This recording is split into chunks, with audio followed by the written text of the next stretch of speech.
السلام عليكم ورحمة الله وبركاته. إن الحمد لله نحمده ونستعينه ونستغفره ونعوذ بالله من شرور أنفسنا وسيئات أعمالنا. من يهده الله فلا مضل له ومن يضلل فلا هادي له، وأشهد أن لا إله إلا الله وحده لا شريك له، وأشهد أن محمدا عبده ورسوله. يا أيها الذين آمنوا اتقوا الله حق تقاته ولا تموتن إلا وأنتم مسلمون.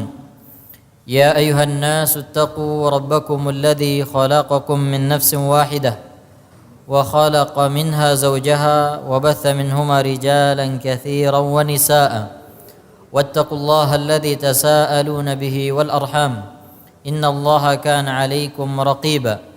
يا أيها الذين آمنوا اتقوا الله وقولوا قولا سديدا يصلح لكم أعمالكم ويغفر لكم ذنوبكم، ومن يطع الله ورسوله فقد فاز فوزا عظيما. أما بعد فإن أصدق الحديث كتاب الله، وخير الهدي هدي محمد صلى الله عليه وآله وسلم، وشر الأمور محدثاتها وكل محدثة بدعة وكل بدعة ضلالة وكل ضلالة في النار. Ikhwani wa akhwati fid din, kaum muslimin dan muslimat yang dirahmati oleh Allah. Alhamdulillah, kembali kita bersyukur kepada Allah Subhanahu wa taala atas segala limpahan nikmat yang telah Allah Subhanahu wa taala berikan kepada kita. Dan tentunya di antara nikmat Allah Subhanahu wa taala yang wajib kita syukuri adalah nikmat kita dimudahkan lagi untuk kembali ke majelis ilmu, untuk mempelajari perkara din kita yang itu hukumnya wajib bagi setiap muslim, apalagi mempelajari perkara yang berkaitan dengan akidah atau tauhid. Dan ini adalah ilmu yang harus terus kita perdalam dan harus kita ulang-ulangi dan berusaha untuk menyempurnakannya, baik itu dari sisi ilmiah maupun dari sisi pengamalan. Bagaimana kita menerapkan ilmu-ilmu tentang tauhid di dalam keseharian kita, terutama sekali di dalam ibadah kita. Dan insyaallah taala pada kesempatan ini kita akan lanjutkan pembahasan dari kitab Hasyiyatu Kitab Tauhid, dan pembahasan kita pada malam ini berkaitan tentang dukun, larangan mendatangi dan mempercayai dukun. Berkata Syekh Muhammad At-Tamimi rahimahullah, bab ma jaa fil kuhan wa nahwihim, bab yang menyebutkan dalil-dalil yang berkaitan dengan dukun dan yang semisal dengan mereka. Berkata Syekh Abdurrahman An-Najdi rahimahullah, ay babun dzikru ma jaa fi ahkamil kuhan min at-taghlidil akid wal wa'id asyadid wa ma jaa min al-ahkami fi nahwihim kal arrafin wal munajjimin wal rammalin. Syekh Abdurrahman An-Najdi mengatakan bab ini maksudnya adalah bab yang menyebutkan hukum-hukum yang berkaitan dengan dukun atau perdukunan, berupa dalil-dalil yang menyebutkan bahwa perdukunan merupakan dosa yang sangat besar, wal wa'id syadid, dan juga dalil-dalil yang menyebutkan ancaman yang sangat keras bagi orang-orang yang melakukan perdukunan. Wa ma jaa minal ahkam fi nahwihim, dan juga penjelasan yang berkaitan dengan hukum-hukum tentang dukun dan yang semisal dengan mereka, seperti al-arrafin, paranormal, wa munajjimin, ahli perbintangan, warrammalin. Ini semuanya semakna dengan dukun dan paranormal. Jadi maksud dari pembahasan ini adalah menyebutkan dalil-dalil yang menjelaskan tentang besarnya dosa perdukunan atau orang yang melakukan dukun atau meyakini apa yang dilakukan oleh dukun. Begitu juga menjelaskan tentang dalil-dalil yang menyebutkan ancaman yang sangat keras bagi para dukun atau orang-orang yang mempercayai mereka atau mengikuti mereka. Kata Syekh yaitu Syekh Abdurrahman An-Najdi, "Lamma dzakara as-sihra wa anwa'ahu, dzakara ahkam al-kuhan wa nahimihim limusyabahatihim lis-saharah." Syekh Muhammad At-Tamimi rahimahullah setelah beliau menjelaskan tentang sihir dan jenis-jenis sihir, beliau sebutkan penjelasan tentang hukum-hukum perdukunan dan yang semisal dengannya. Kenapa? Karena dukun ini sangat mirip dengan sihir. Wal kuhan humul ladzina yata'atawna al-khabara anil kainati fi mustaqbiliz zaman wa yad'auna ma'rifat al-asrar wa ya'khuduna an mustariqis sam'. Kata Syekh, dukun adalah mereka orang-orang yang mengabarkan tentang perkara yang akan terjadi dan mereka mengaku mengetahui perkara-perkara gaib. Mereka mengaku mengetahui perkara-perkara yang tersembunyi yang tidak nampak. Wa ya'khuduna min mustariqis sam', dan kabar-kabar itu mereka ambil dari syaitan-syaitan yang mencuri apa yang Allah Subhanahu wa taala sampaikan kepada para malaikat. Ini dukun, ya. Intinya dukun adalah orang yang mengabarkan tentang sesuatu yang akan terjadi atau tentang peristiwa yang akan terjadi.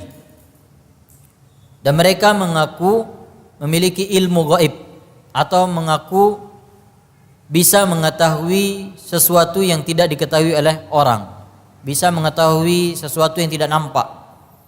Dan mereka biasanya kerjasama dengan syaitan. Kabar-kabar ini mereka ambil dari syaitan yang dulu pernah mencuri apa yang Allah Subhanahu wa taala sampaikan kepada para malaikat.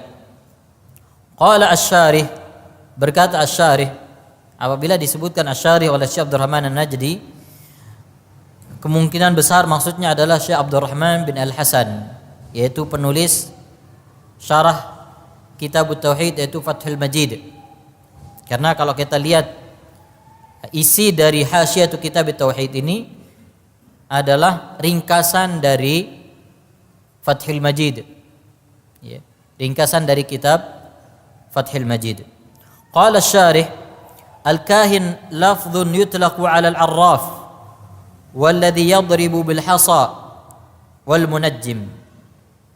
Dan al-kahin atau dukun disebutkan juga untuk paranormal yang mereka mencari tahu perkara gaib dengan bebatuan atau dengan kerikil. Wal munajjim, begitu juga kuhan ini disebutkan juga untuk ahli nujum, ya, orang yang ahli dalam ilmu perbintangan. Dan ini pernah kita jelaskan bahwa ilmu tentang bintang ada yang dilarang dan ada yang dibolehkan. Ilmu tentang bintang yang dilarang adalah ilmu yang berkaitan dengan perbintangan, dengan meyakini bahwa bintang itu bisa mempengaruhi apa yang terjadi di alam semesta ini. Bahwa pergerakan-pergerakan bintang yang ada di atas langit mempengaruhi peristiwa yang terjadi di alam semesta ini. Ini yang dilarang. Karena yang mengatur alam semesta ini adalah Allah Subhanahu wa taala, tidak ada kaitannya dengan bintang atau pergerakan bintang di atas langit. Adapun ilmu perbintangan yang berkaitan tentang ilmu bintang untuk mengetahui datangnya musim dan yang semisal dengannya, maka ini diperbolehkan. Jadi yang dimaksudkan dengan munajjim di sini adalah ilmu perbintangan atau orang yang ahli bintang yang mirip dengan perdukunan, yang mereka mengaku memiliki ilmu tentang perkara-perkara gaib. Jadi dari pergerakan bintang mereka meramal bahwa akan terjadi sesuatu. Ini ilmu perbintangan yang dilarang. Wa qala al-Khattabi, al-kuhan fima ulima bi syahadatil imtihan qaumun lahum adhanun haddah wa nufusun syarirah wa taba'i nariyah fahum yafza'una ila al-jin wa yastaftawnahum fil hawadith fayulaqqawna ilaihim al-kalimat. Berkata Imam Al-Khattabi, dukun sebagaimana atau orang-orang yang ahli perdukunan sebagaimana berdasarkan kesaksian, mereka adalah kaum yang memiliki adhan haddah, memiliki pikiran yang tajam, wa nufusun syarirah, dan jiwa yang sangat jahat, wa taba'i' nariyah, dan tabiat yang panas. Fahum yafza'una ilal jin, mereka minta tolong kepada jin dan meminta petunjuk dari jin. Ya. Ini para dukun. Jadi mereka rata-rata memiliki jiwa yang sangat buruk. Kemudian juga tabiat mereka, ya, tabiat yang sangat tidak baik. Tabiat mereka mirip dengan, ya, teman dekat mereka dari para jin dan syaitan. Karena tabiat panas itu adalah tabiatnya jin, karena mereka diciptakan dari api. Mereka meminta petunjuk kepada jin untuk mengetahui peristiwa-peristiwa, sehingga mereka mengambil ucapan-ucapan dari syaitan dan jin-jin jahat. Ini penjelasan dari Imam Al-Khattabi bahwa para dukun memiliki sifat seperti ini. Wa kanu qabla al-bi'tsati katsirin kasyakkin wasatih. Mereka, ya, maksudnya di sini adalah syaitan-syaitan yang mencuri apa yang Allah Subhanahu wa taala sampaikan kepada malaikat. Atau bisa juga maksudnya dukun-dukun yang mereka mengambil kabar dari jin.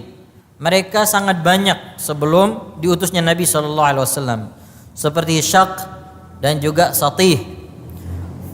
Faminhum man yaz'umu anna lahu tabi'an minal jin yulqi ilaihi al-akhbar. Di antara mereka ada yang mengaku memiliki pengikut dari jin yang menyampaikan kepada mereka kabar-kabar. Ya. Tentu kabar yang disampaikan oleh jin atau syaitan kepada para dukun, kepada paranormal, ini adalah kabar yang mereka ambil, mereka curi dari apa yang Allah Subhanahu wa taala sampaikan. Tapi seperti yang pernah dijelaskan, bisa jadi yang mereka sampaikan itu ada benarnya. Ya, satu yang benar. Tapi yang benar ini ditambah dengan 100 kedustaan. Sehingga satu yang benar ini menjadikan sebagian orang yang jahil menganggap bahwa apa yang dikatakan oleh para dukun, apa yang disampaikan oleh paranormal itu benar. Padahal benarnya cuma satu. Sementara salahnya 100. Ya. Makanya ikhwan fillah, orang-orang yang bertauhid adalah orang-orang yang tidak mudah ditipu oleh para dukun, paranormal. Tidak akan mudah. Yang paling mudah ditipu oleh mereka adalah orang-orang yang tidak memahami tauhid. Ya, orang-orang yang jauh dari tauhid. Apalagi kalau orang itu melakukan kesyirikan. Ini sangat mudah ditipu oleh para dukun dan para normal. Dan ini penting untuk kita pelajari. Karena di masyarakat kita masih banyak ada orang-orang yang mempraktikkan perdukunan. Ya. Dan banyak di antara masyarakat kita yang membenarkan mereka, mempercayai mereka. Dan yang mempercayai mereka bukan hanya dari kalangan orang-orang awam, bahkan dari kalangan orang berpendidikan pun, bahkan sampai profesor pun. Ya. Bahkan orang yang dikatakan sebagai pejabat juga banyak yang percaya dengan dukun. Ya. Maka ini sesuatu yang sangat jelas dalil-dalilnya dalam agama kita, maka wajib kita pelajari dan tidak boleh kita mempercayai segala bentuk dan jenis perdukunan. Wa minhum man yaz'umu annahu ya'riful umur bimuqaddimatin wa asbabin yastadillu biha ala mawaqi'iha min kalamin man yas'aluhu aw fi'lihi aw halihi. Di antara mereka juga, yaitu di antara para dukun, ada yang mengaku bisa mengetahui sesuatu dengan sebab yang mereka jadikan sebagai petunjuk untuk mengetahui tempat-tempat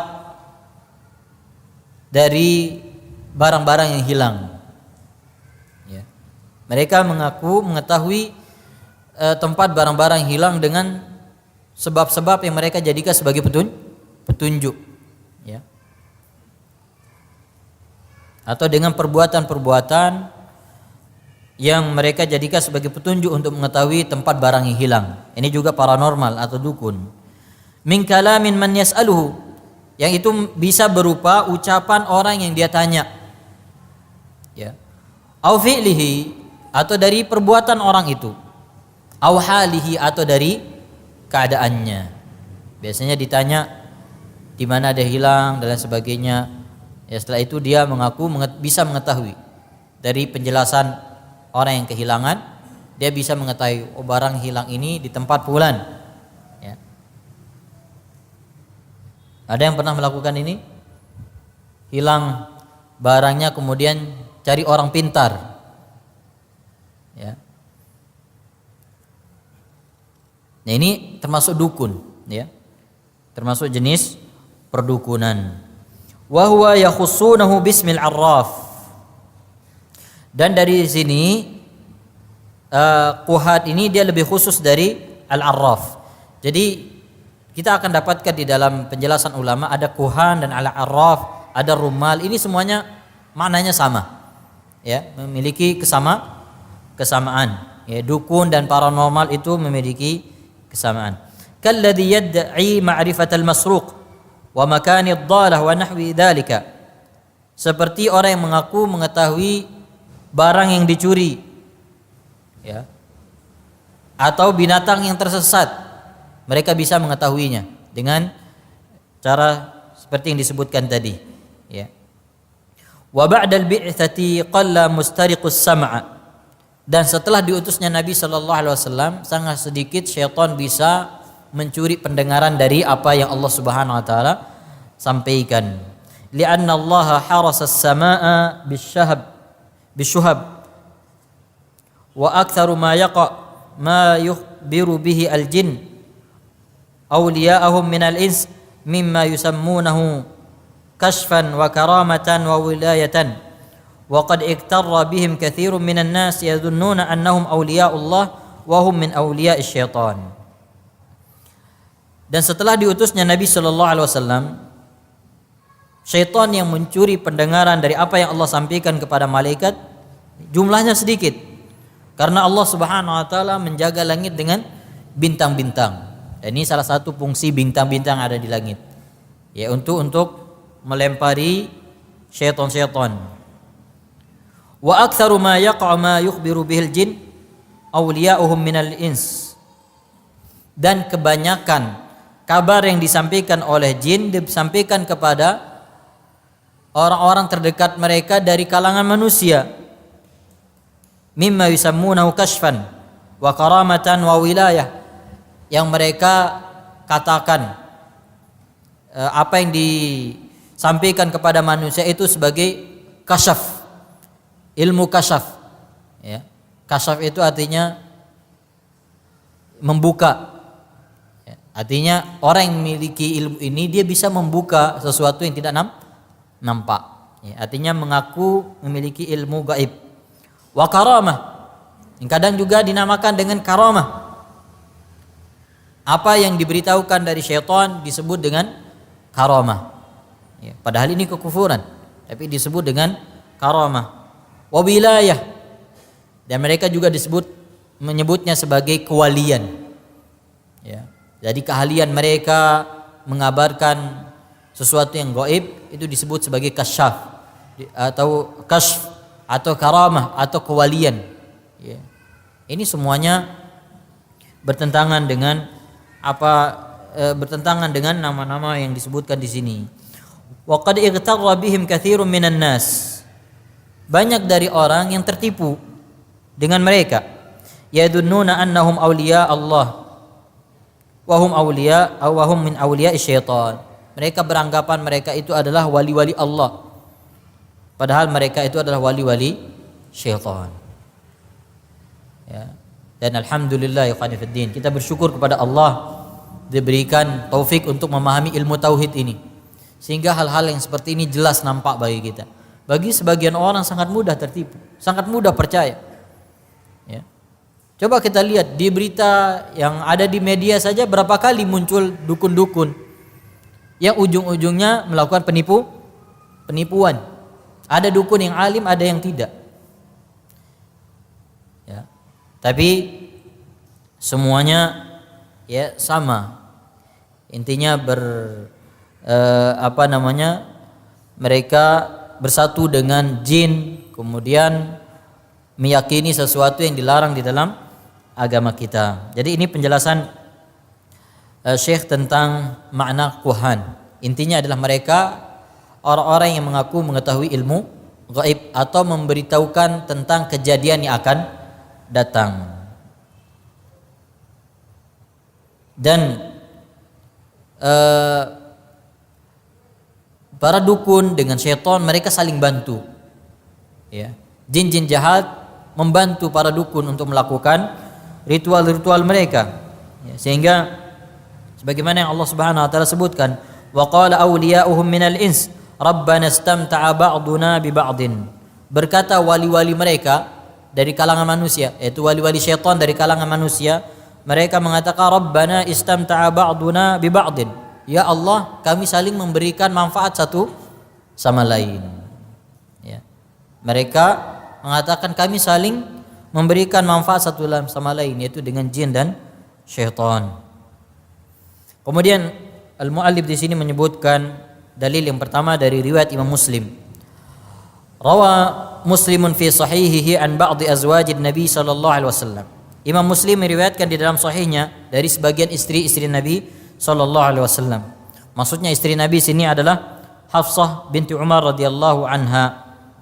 Dzakarahu Abu Mas'ud Ats-Tsaqafi bi musnadiha wa kadzalika sammaha ba'du ruwat.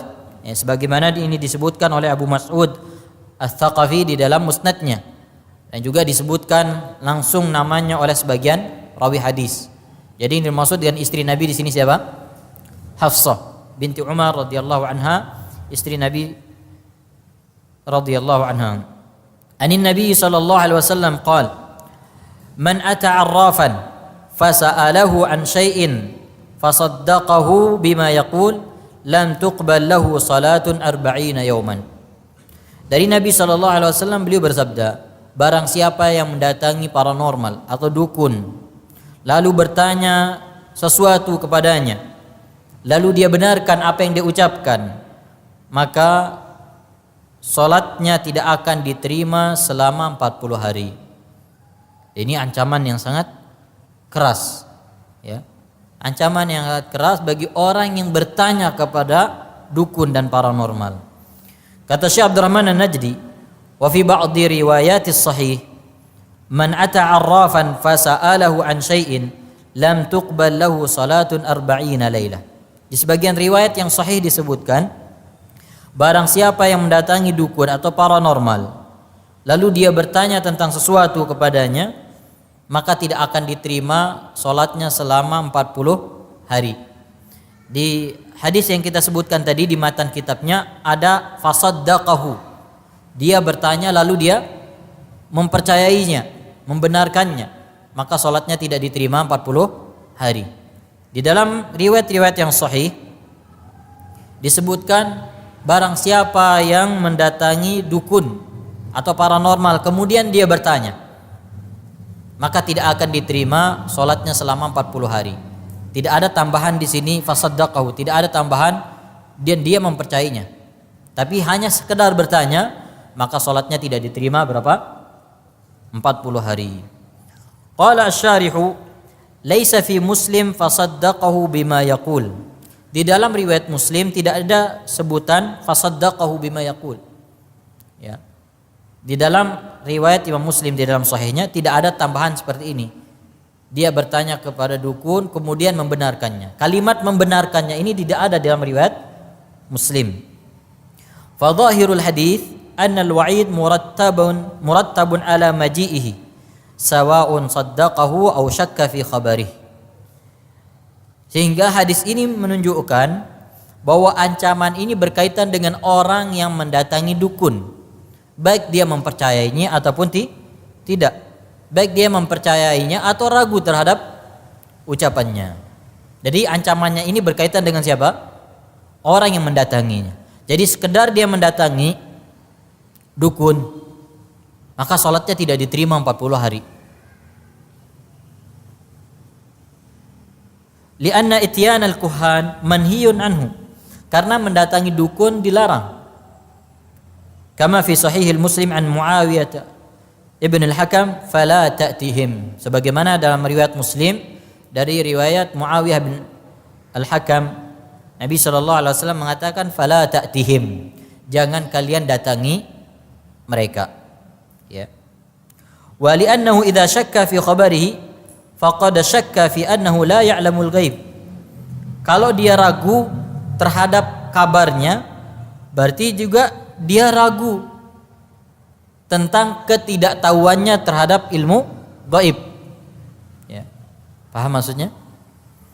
Kalau dia ragu terhadap apa yang dia kabarkan, berarti dia ragu kalau dia ini tidak tahu ilmu gaib.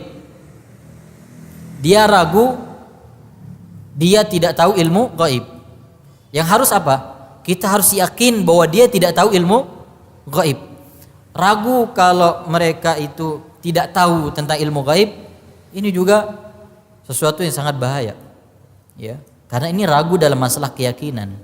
Kita yakin bahwasanya la ya'lamu man fis samawati wal ardi al ghaiba illallah, tidak ada yang di langit dan di bumi yang mengetahui gaib kecuali Allah Subhanahu wa taala. Yang mengetahui perkara gaib hanyalah Allah Azza wa Jalla. Kalau kita ragu pada apa yang disampaikan oleh dukun, berarti kita ragu dia itu tidak tahu tentang ilmu gaib. Kita harus yakin dia itu tidak tahu ilmu gaib. Ini yang harus kita yakini. Kita harus yakin ucapannya itu tidak benar. Dan kita harus yakin bahwa para dukun itu tidak mengetahui perkara gaib. Tidak boleh ada keraguan, ya. Sehingga Syekh di sini menyebutkan kalau dia ragu terhadap apa yang dia kabarkan, maka dia ragu, ya. Dia ragu tentang dukun itu tidak mengetahui ilmu gaib. Wadzalika mujibun lil wa'id, dan ini menjadi sebab orang kena dengan ancaman dalam hadis. Bal yajibu ay yaqta'a wa ya'taqidu annahu la ya'lamul ghaiba illallah. Tetapi wajib dan harus dia yakin dan pastikan tidak ada yang mengetahui perkara gaib kecuali Allah. Berarti kita harus yakin selain Allah tidak tahu perkara gaib. Tidak boleh kita ragu, ya. Wa qauluhu sallallahu alaihi wasallam lam tuqbal lahu salatun ay la thawaba lahu fiha. Sabda Nabi sallallahu alaihi wasallam yang berbunyi lam tuqbal lahu salatun, tidak diterima salatnya. Maksudnya adalah la thawaba lahu fiha, dia tidak mendapatkan pahala salatnya selama 40 hari. Litiraniha bil ma'siyah, karena salatnya ini, ya, dibarengi dengan melakukan maksiat. Apa maksiatnya di sini? Mendatangi dukun. Wa in kanat mujzi'atan bi suqutil fard anhu fid dunya liwujudi syurutiha wa arkaniha fa innaha la tulzimuhu al-i'adata ijma'an. Sekalipun salat yang dia lakukan itu sah dan menggugurkan kewajibannya di dunia. Kenapa dikatakan sah? Karena dia menunaikan syarat-syaratnya, karena dia melakukan rukun-rukun salatnya. Fa innaha la tulzimuhu al-i'adata ijma'an. Dia tidak diharuskan untuk mengulangi salatnya, ya, selama 40 hari, tapi pahalanya yang tidak dia dapatkan. Dan ini tentu ancaman yang sangat besar, ya. Seorang muslim melaksanakan salat itu tujuannya apa? Untuk masuk surga, untuk mendapatkan pahala. Dan ini dengan dia melakukan perbuatan ini, Allah Subhanahu wa taala tidak memberikannya pahala selama 40 hari, walaupun satu kebaikan tidak Allah Subhanahu wa taala berikan. Dan ini menunjukkan bahwa perbuatan ini adalah perbuatan yang sangat buruk dan termasuk dosa yang sangat besar, yaitu perbuatan mendatangi dukun atau para normal. Jadi Syekh di sini menjelaskan sebab salatnya itu sah karena dia menunaikan syarat-syaratnya dan melakukan rukun-rukun salat. Sementara di dalam syariat kita bahwa orang yang memenuhi syarat dan rukun-rukun salat maka secara zahir salatnya dihukumi sah. Sehingga maksud dari hadis ini lam tuqbal lahu salatun arba'ina yauman adalah dia tidak mendapatkan pahala salatnya selama 40 hari. Ya, satu salat saja kita tidak mendapatkan pahala itu rugi besar. Ya. Karena satu pahala itu ikhwan fiddin bisa lebih baik daripada dunia beserta isinya. Lihat pahala salat sunnah subuh. Nabi sallallahu alaihi wasallam bersabda raq'atai al-fajr khairum minad dunya wa ma fiha. Ya. Salat 2 rakaat, salat sunnah 2 rakaat sebelum subuh itu lebih baik daripada dunia beserta isinya. Lalu bagaimana dengan salat wajib? Berapa kebaikan yang hilang dari dirinya selama 40 hari salatnya tidak diterima pahalanya. Ya. Dia tidak akan dapatkan pahalanya. Seperti apa kerugian orang yang seperti ini? Ya, maka ini sudah cukup sebenarnya menjadikan kaum muslimin berhati-hati terhadap perdukunan. Fa innaha la tulzimul i'adah ijma'an, maka dia tidak wajib untuk mengulangi salatnya berdasarkan ijma' para ulama. Wa fihi an-nahyu an ityanil kahin wa nahwihi. Di dalam hadis ini terdapat faedah larangan mendatangi dukun, paranormal dan yang semisal dengannya. Wa idza kanat hadhihi halus sa'il fa halul mas'ul aswa wa asyar wa a'zam. Kalau ini hukum yang berkaitan dengan orang yang bertanya, lalu bagaimana dengan yang ditanya? Maksudnya siapa? Dukunnya sendiri. Kalau ini ancaman terhadap orang yang datang kepada dukun, tentu ancaman terhadap dukun itu sendiri jauh lebih berat, jauh lebih keras. Qala al-Qurtubi yajibu ala man qadira ala dhalika min muhtasibin wa ghairihi ay yuqima man yata'ata syai'an min dhalika min al-aswaq wa yunkiru alaihim ashadd an-nakir wa ala man yaji'u ilaihim. Berkata Imam Al-Qurtubi, wajib bagi orang yang mampu dari orang-orang yang diberikan kewenangan oleh pemerintah untuk melakukan amar ma'ruf nahi munkar untuk mencegahnya. Ya, untuk mencegah mereka dan mengingkarinya dengan keras. Dan begitu juga terhadap orang-orang yang mendatangi mereka. Karena dukun ini ikhwan fillah merusak akal dan merusak aturan-aturan yang berlaku di masyarakat. Ya. Bayangkan ada orang yang ingin masuk pegawai negeri datangnya ke paranormal, ke dukun.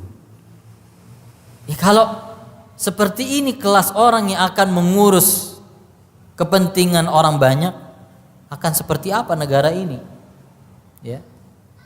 Akan seperti apa urusan kaum muslimin? Padahal ini kan orang-orang yang daftar jadi pegawai negeri itu orang-orang berpendidikan, rata-rata berpendidikan S1. Sering juga kita dengar kabar anak-anak sekolah ketika mereka ujian akhir, ujian kelulusan, mereka datangi para dukun. Di mana hasil belajarnya selama ini? Ujung-ujungnya ke dukun. Kenapa dukun ini tidak diperbanyak kalau memang itu masuk akal? Tapi seperti itu, seperti yang kita sampaikan tadi ikhwan fiddin, orang yang tidak memahami tauhid bisa mudah tertipu dengan orang-orang seperti ini.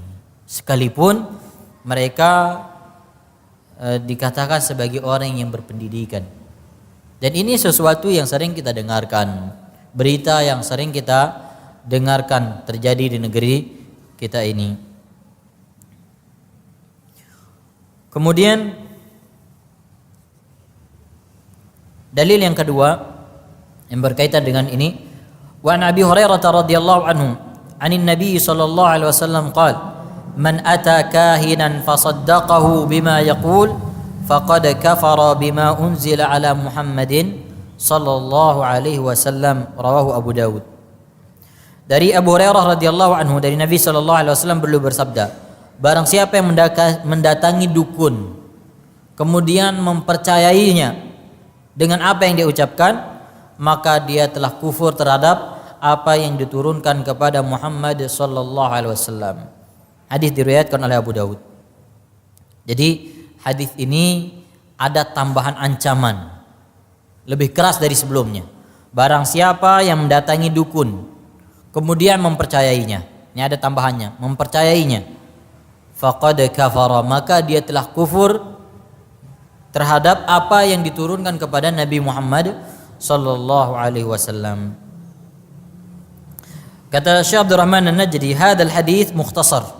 Hadis ini adalah ringkasan dari hadis yang lebih panjang. Wa lafdhuhu man atakahinan fasaddaqahu bima yaqul aw ata imra'atan haidan aw imra'atan fi duburiha faqad bari'a mimma unzila ala Muhammadin sallallahu alaihi wasallam. Rawahu Ahmad wa Tirmidzi wa Nasa'i binahwihi wa ghairihim wa lahu syawahidun sahihah. Dan lafaz yang lebih lengkap adalah barang siapa yang mendatangi dukun lalu mempercayainya, atau dia berhubungan dengan istrinya yang haid, atau berhubungan dengan istrinya melalui dubur, maka dia telah berlepas diri dari apa yang diturunkan kepada Nabi Muhammad sallallahu alaihi wasallam. Ya. Dan ini diriwayatkan oleh Imam Ahmad, Tirmidzi, Nasa'i dan yang lainnya, dan memiliki penguat yang sahih. Walil arba'ati wal hakim wa qala sahihun ala syartihima. Dan diriwayatkan oleh imam yang empat dan Imam Al-Hakim, dan beliau berkata sahih berdasarkan syarat Imam Bukhari dan Imam Muslim. Hakadha bayyadha al-musannif lismi rawi.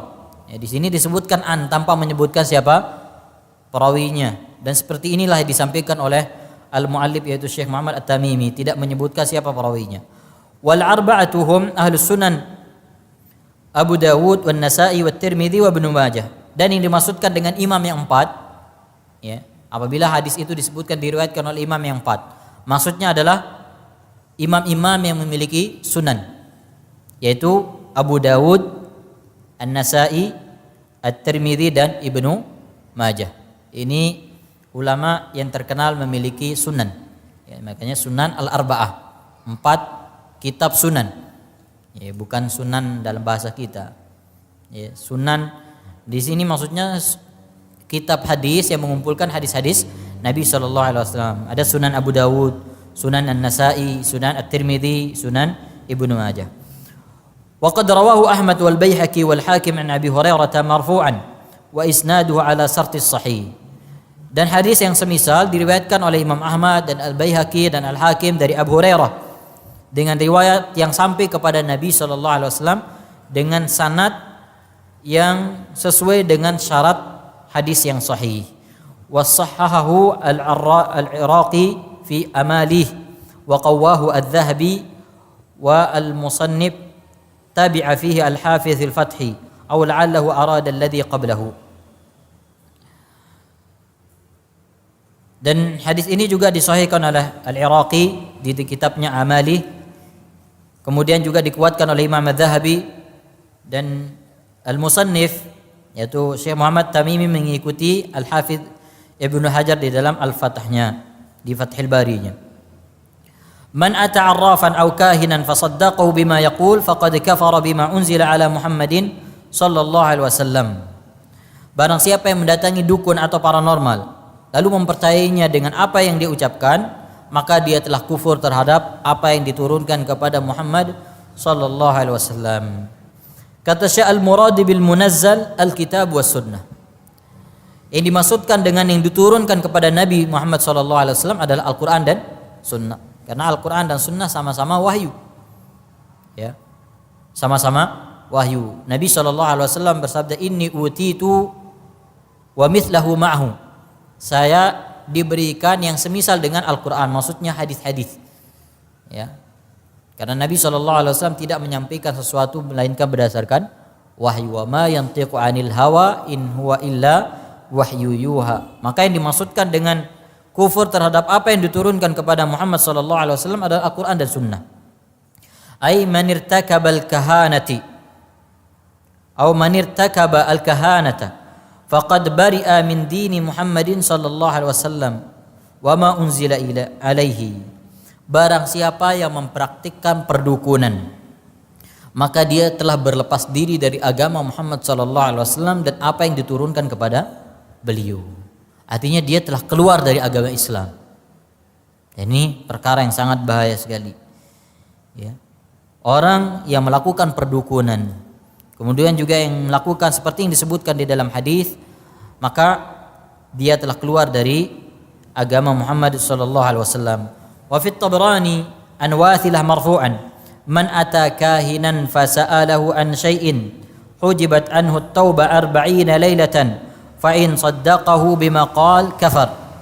Disebutkan dalam riwayat Tabrani dari riwayat Wathilah, dan hadis ini dikatakan sampai kepada Nabi sallallahu alaihi wasallam yang berbunyi, barang siapa yang mendatangi dukun lalu bertanya sesuatu kepadanya, hujibat anhu taubah 40 lailah, maka dia tertutup dari taubat selama 40 malam.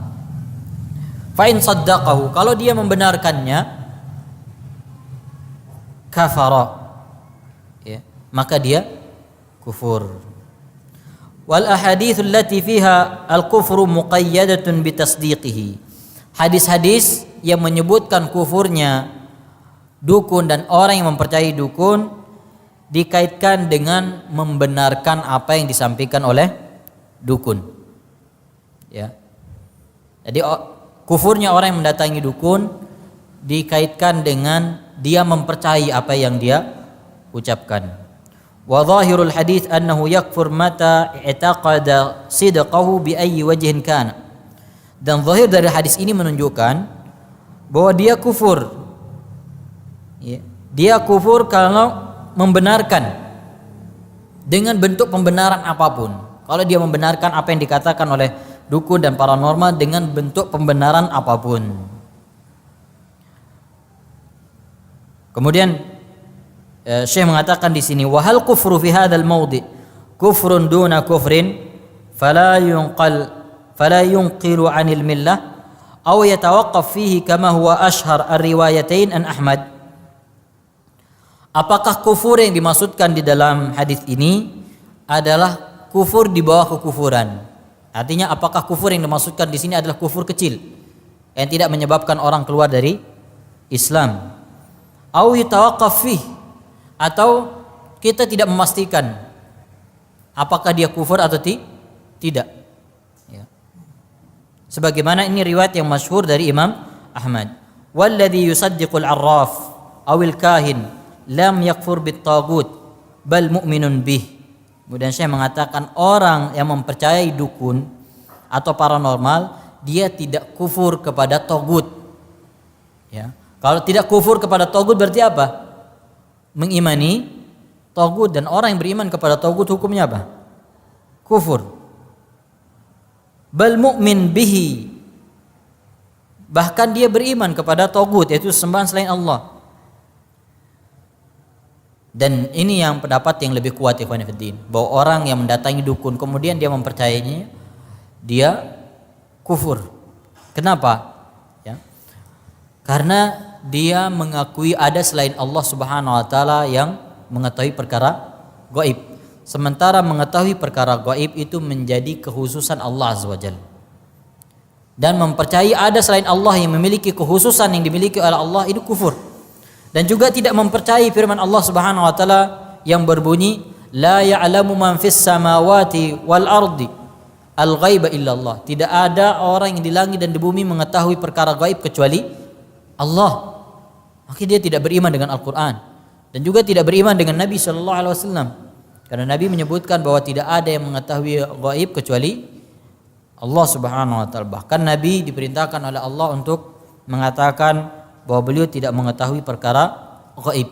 Ya. Kemudian kalau kita mempercayai selain Allah, berarti kita menyamakan Allah dengan makhluknya. Dan ini adalah kufur. Ya. Karena meyakini ada selain Allah yang memiliki apa yang menjadi kekhususan Allah Subhanahu wa taala, dan di sini bentuknya adalah ilmu gaib. Dan ilmu gaib ini menjadi kekhususan Allah Azza wa Jalla.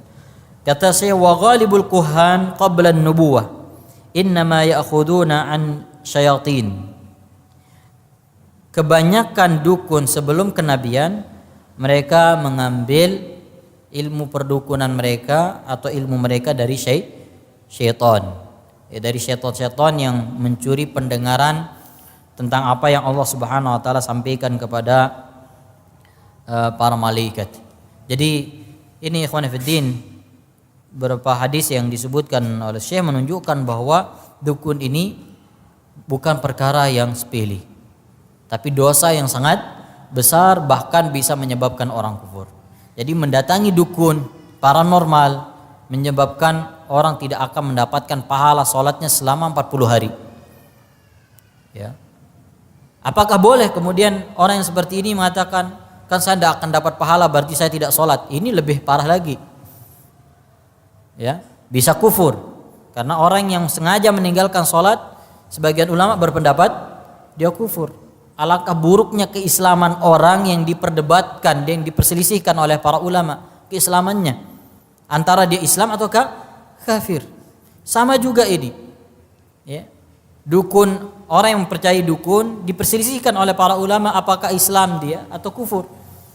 Tapi pendapat yang lebih kuat berdasarkan hadis ini, ya, dan hadis-hadis yang sahih, bahwa orang yang mempercayai dukun dia kufur, dengan penjelasan seperti yang kita jelaskan tadi. Mungkin ini yang bisa kita sampaikan pada kesempatan ini, berhubung waktu sholat isya sudah masuk. InsyaAllah kita akan lanjutkan lagi pada pertemuan berikutnya, masih dengan pembahasan yang sama, yaitu masalah dukun ini. Semoga apa yang kita sampaikan bermanfaat dan bisa dipahami. Wassallallahu ala nabiyina Muhammad. Baik, di sini ada beberapa pertanyaan. Yang pertama, bagaimana hukum anak bayi yang dibawa ke dukun? Enggak boleh.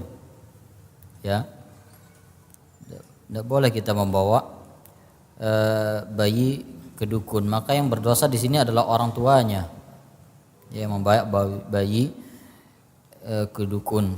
Dan penjelasannya seperti tadi. Kalau orang tuanya datang untuk bertanya-tanya, ya, kadang bertanya tentang hari yang baik untuk pergi, ya, maka sholatnya tidak diterima 40 hari. Kalau sampai mempercayainya, maka ini ancamannya kufur. Waliyadzubillah. Bagaimana dengan orang yang mengetahui letak buhul yang terkena sihir? Buhul tersebut ditemukan di bawah tanah. Bagaimana cara dia mengetahuinya? Ya, kalau dia mengetahuinya dengan minta bantuan ke jin juga, ini dukun juga, ya, masuk dukun.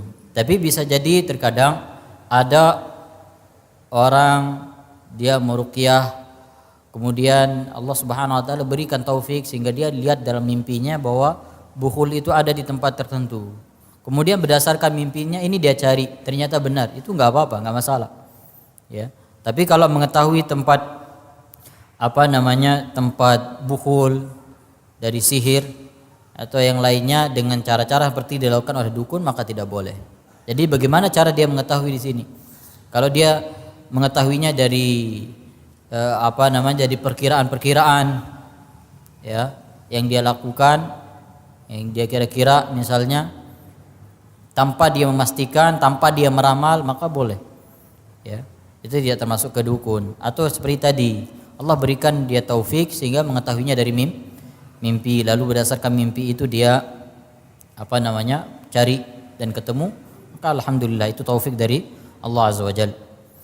Bagaimana cara bertaubat dari dosa-dosa yang sudah lama sekali saya lakukan?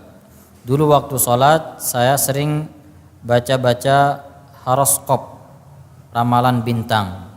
Ya, bertaubat sekarang dengan cara menyesali perbuatan itu, ya, meninggalkannya dan bertekad kuat untuk tidak melakukannya lagi, ya, menyesali perbuatannya, jauhkan dan bertekad kuat untuk tidak melakukannya. Maka itu bentuk kita bertaubat dari apapun, ya, baik itu dosa yang dahulu maupun dosa yang baru-baru saja kita lakukan. Apakah dosa besar itu tidak bisa dihapuskan dengan amalan-amalan seperti sholat, sedekah dan lain-lain? Ya. Menurut pendapat yang lebih rajih bahwa dosa-dosa besar hanya bisa dihapus dengan taubat, dengan bertaubat kepada Allah Azza wa Jalla dari dosa besar tersebut. Kemudian dengan kuatnya atau kesempurnaan ikhlas kita kepada Allah Azza wa Jalla di dalam melaksanakan ibadah. Sebagaimana dijelaskan oleh Syekhul Islam Ibnu Taimiyah rahimahullah, innal 'abda la yataqarrabu ila Allah faya'dhumu fihi ikhlasuhu. Ya, seorang hamba atau seorang beribadah kepada Allah, mendekatkan diri kepada Allah yang keikhlasannya begitu besar, begitu kuat. Yukaffirullahu bihi khatayah, yang dengan keikhlasannya yang sempurna ini Allah ampuni dosa-dosanya. Berdasarkan dalil-dalil di antaranya adalah seorang wanita yang memberi minum seekor anjing, wanita pezina. Ya. Kata Syekhul Islam, dia diampuni dosanya bukan karena sekedar berbuat baik kepada anjing, tapi karena ketika dia berbuat baik kepada anjing, hatinya begitu kuat pengagungannya terhadap Allah Azza wa Jalla, begitu kuat harapannya untuk mendapatkan balasan dari Allah Azza wa Jalla, sehingga Allah mengampuni dosanya. Wa illa, tidak semua wanita pezina yang memberi minum seekor anjing masuk ke surga, diampuni dosa-dosanya. Ini menunjukkan bahwasanya bukan karena amalannya, semata-mata karena amalannya, tapi karena keikhlasannya, dan banyak contoh-contoh yang lain. Bagaimana hukumnya orang yang meninggal dunia setelah pergi ke dukun sebelum 40 hari dan meninggal dunia, apakah matinya dalam keadaan kafir? Ya. Pertama, kalau dia jahil, sebagaimana disebutkan oleh Syekhul Islam Ibnu Taimiyah, kalau dia tahu penjelasan bahwa mempercayai dukun atau mendatangi dukun tidak boleh dan membenarkannya termasuk kufur, maka dia kufur. Tapi kalau dia jahil, kata Syekh Muhammad bin Shalih Al-Utsaimin ketika menjelaskan tentang hadis yang kita bacakan tadi, maka ini kata beliau kufrun duna kufrun. Maka kufurannya itu kekufuran yang tidak mengeluarkannya dari Islam karena sebab kejahilannya, tapi jelas dia telah melakukan dosa yang sangat besar. Ya. Dia telah melakukan dosa yang sangat besar, kemudian dosa karena kejahilannya juga. Ya. Tapi jangan antum mengatakan berarti enak jadi orang jahil ya. Ya akhi, orang yang jahil itu bisa melakukan kekufuran. Dan efeknya nanti kalau dia diberitahukan yang benar, dia tidak bisa menerima. Ya. Karena orang yang jahil itu terkadang mengetahui yang batil itu sebagai yang benar. Ini sangat berbahaya. Jangan sampai ada talbisul iblis seperti itu. Ya. Dan tidak semua orang yang jahil itu dikatakan jahil. Ya, seperti apa? Kalau benar-benar dia jahil karena tidak ada tempat dia belajar, maka ini yang dikatakan jahil. Tapi ikhwan fiddin, hendaknya kita apabila kita yakini orang itu muslim, kemudian kita ragu dia kafir, ya, maka kita amalkan kaidah, ya, sebagaimana disebutkan oleh Syekhul Islam Ibnu Taimiyah, orang yang kita ketahui yakin dia muslim, maka keislamannya itu tidak hilang karena keraguan kita apakah dia telah keluar dari Islam, apalagi kalau dia sudah meninggal dunia. Kalau kita dulu masih yakin dia muslim, maka keyakinan kita ini jangan hilangkan dengan kita ragu, kecuali kalau benar-benar dia kafir baru kita katakan kafir. Ya. Kalau masih kita ragu, maka hukumi dia sebagai muslim. Kata para ulama, lebih baik kita salah memasukkan orang ke dalam Islam daripada salah mengeluarkan orang dari Islam. Tentu kedua-duanya salah, tapi kalau ditimbang maka yang pertama itu lebih ringan. Jika benar jin dan syaitan atau syaitan itu bisa mencuri informasi dari malaikat di langit, kenapa waktu perang Badar iblis dan kaum kafir Quraisy tidak terkelabuh oleh rencana Allah dan malaikat-malaikatnya? Padahal waktu itu iblis yang menjelma menjadi manusia dan bekerjasama dengan Abu Hakam, pimpinan pasukan kafir Quraisy, karena tidak semua mereka ketahui, tidak semua yang mereka curi pendengarannya mereka tangkap. Jauh lebih banyak yang tidak mereka ketahui. Ya, jadi tidak semua apa yang Allah sampaikan kepada malaikat ya mereka ketahui. Ada yang berhasil menangkap apa yang Allah sampaikan, ternyata tertembak oleh bintang. Kemudian apa hukum kalau kita menjual kelapa atau bunga kepada orang di luar agama Islam untuk dipakai sarana sebagai mereka untuk sembahyang? Tidak boleh. Ya, kalau kita tahu itu dipakai untuk sarana mereka melakukan ibadah maka tidak boleh. Tapi kalau kita misalnya penjual kembang biasa, ya, bukan untuk ritual-ritual baik itu agama lain ataupun ritual-ritual yang dilarang dalam Islam, maka boleh. Tapi kalau kita tahu ada orang yang akan menggunakan ini untuk sesuatu yang dilarang oleh agama kita, maka tidak boleh kita jual. Sebagaimana kita mengetahui ada orang yang beli pisau untuk bunuh orang, maka tidak boleh kita jual pisaunya. Bagaimana kalau kita memberikan air nau kepada orang lain untuk membuat tuak? Ini kalau tuak manis kan halal.